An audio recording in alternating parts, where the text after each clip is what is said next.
What's going on, guys? I'm Bergs, that's Longy, and this is NRL Last Minute Madness, Round 17.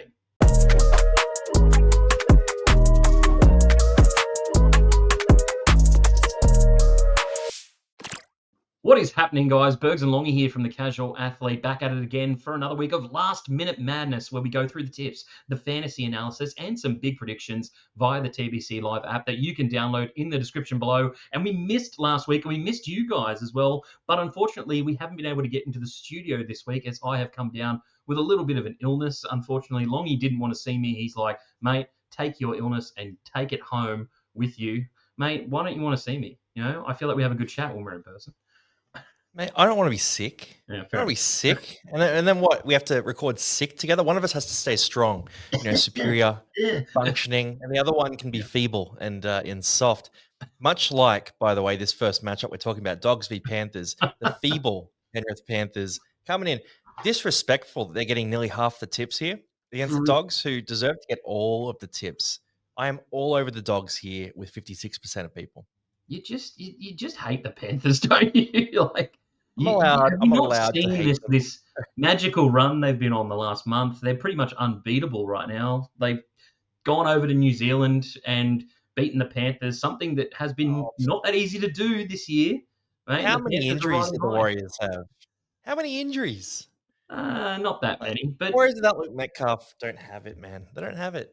This Dogs side have been a little flaky sometimes as well. Gave up a big score to the Dolphins, as we know, who got beaten by the Knights last week. Anything can happen, as they say, especially in this year's competition. It's been ridiculous to tip, but I'm getting on the Panthers this week. I'm going to back them again to beat the Dogs. I really would like this as a progression for the Dogs season this year. I would like them to lose this game and then maybe think that, okay, we still need to do a little bit of work to beat, this really good Panthers team who we might face in the finals, especially if the Panthers are coming out of that 5 to 8 range, and then they might take it to the next level in the finals, know that they can't rest on their laurels. Whereas if I see them winning this game, they may take a little bit of arrogance in there. But the one thing that they would take is winning this game. They would have that level of confidence saying, we can beat them, we have done it. But they haven't beaten them since 2019. So I'm thinking that the Panthers are going to get one over on them this week. You got the Panthers. I got the Dogs. Our personal predictions are pretty aligned with that as well. I've got Jacob Kraz, 70-plus fantasy points, and you've got an incorrect prediction. Blake Stalungi, 2 tries this week. A lot of attention. Panthers won't score 2 tries. They won't score 2 tries, mate. Yeah, they will. Mate, they scored like 4 or 5 last week against one of the best defensive teams. They're getting clamped up, mate. 28-4 is my prediction here. I think Dogs absolutely cook them. Now, on to the next game. We've got the Seagulls and the Tigers here. Manly getting a bit of favor, 60% on Manly, 40% on the Tigers.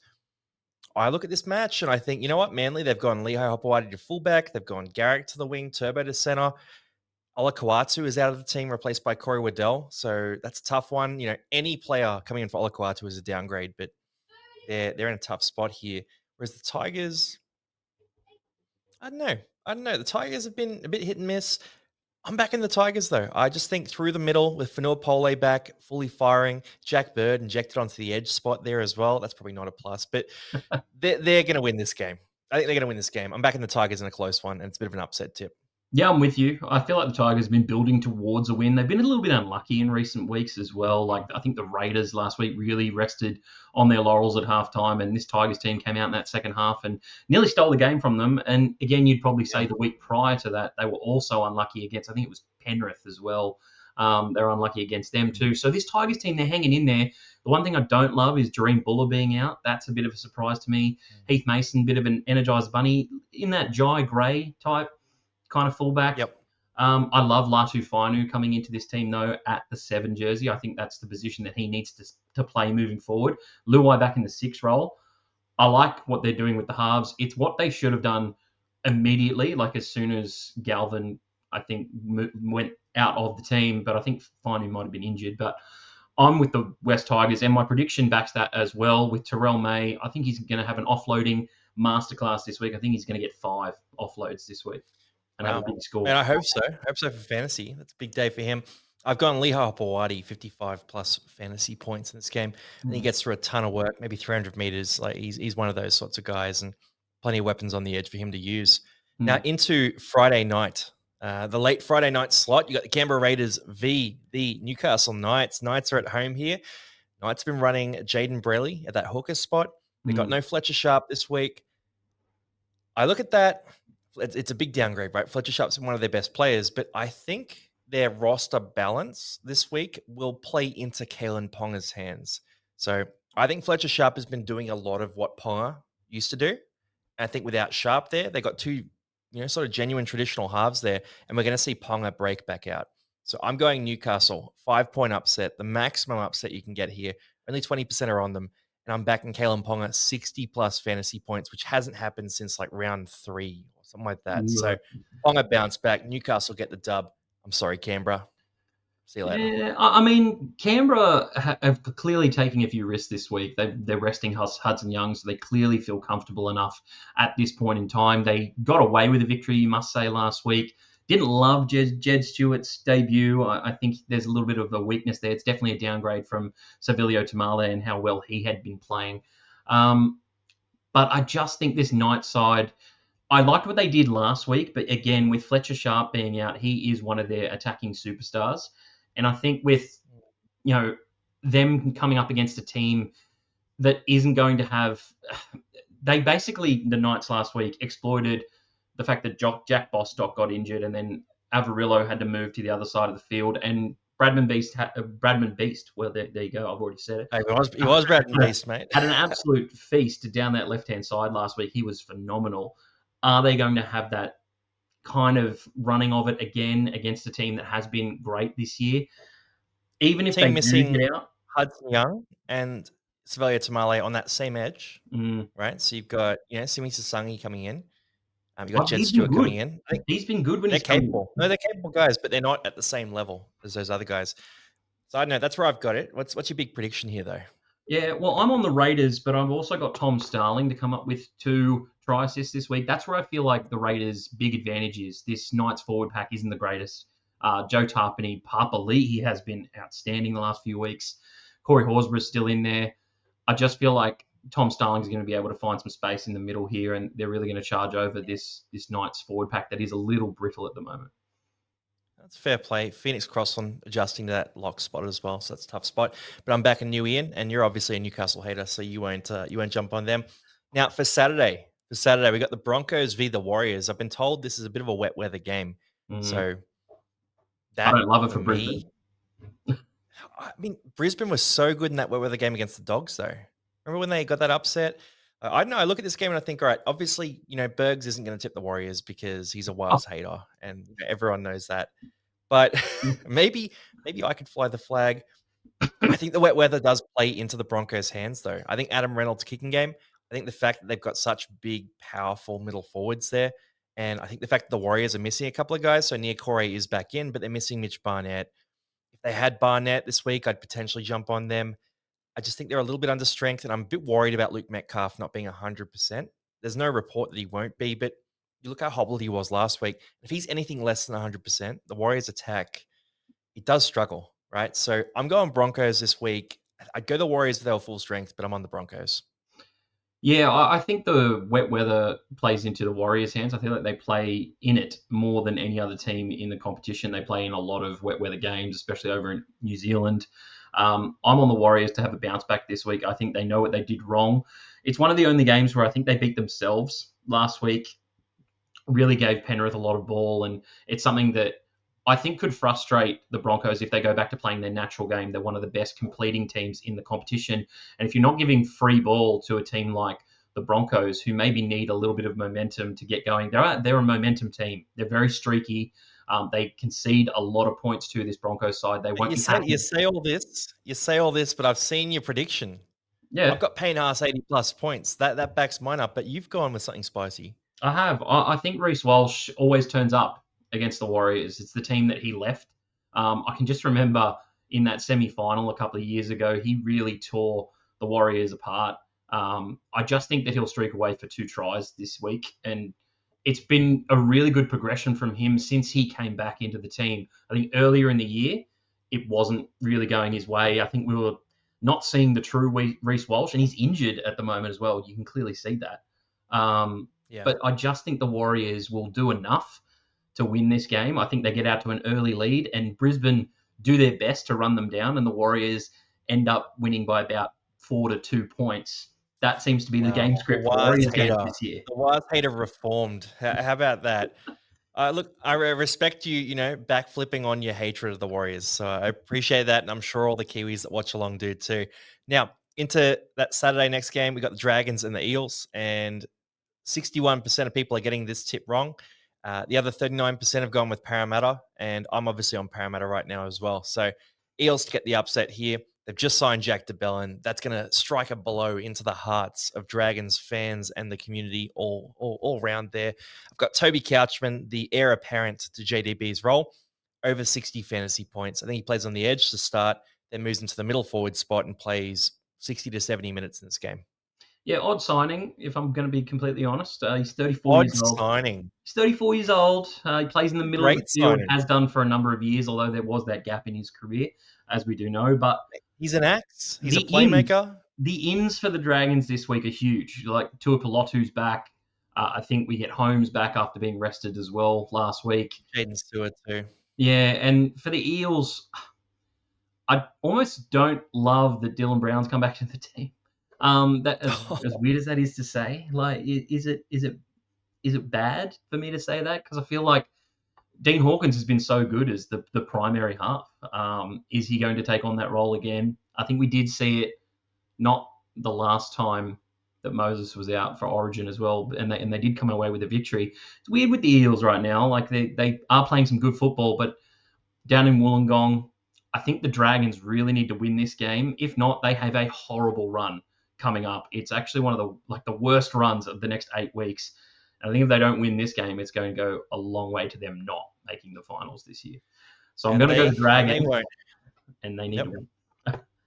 Going to go the Dragons, and my big prediction is that this game will be a high-scoring one. Generally is between these two teams, so I'm going to go over 59.5 points total scored in this game. Huge. So yeah, 60-plus points. I'd love to see that. I'd love to see it. Parramatta win, obviously, but 60-plus points, that'd be fun to watch. Now, we've got 3 games left.